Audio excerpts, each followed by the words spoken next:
Ce vidéoclip produit par l'École polytechnique fédérale de Lausanne fait partie de son cours d'introduction à l'information, à la communication et au calcul. Il s'inscrit dans le 3e module de ce cours qui porte sur le fonctionnement et la sécurité des systèmes informatiques.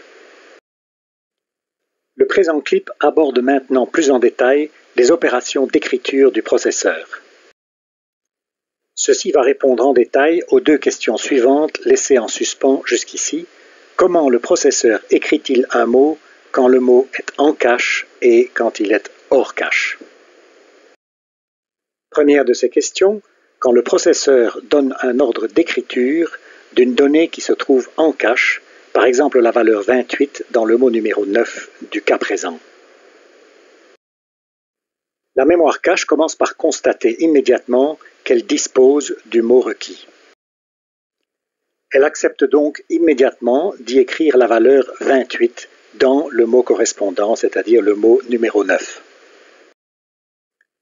Deuxième question, que se passe-t-il quand le processeur donne un ordre d'écrire une donnée qui ne se trouve pas en cache, par exemple la valeur 10 dans le mot numéro 2 du cas présent?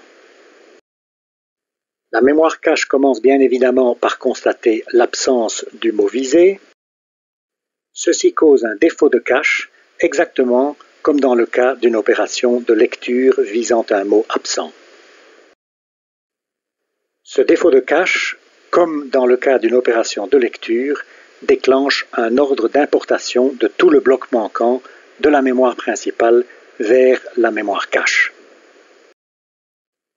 La mémoire principale fournit alors le bloc requis à la mémoire cache et la mémoire cache enregistre le bloc manquant et son adresse associée dans une de ses entrées libres.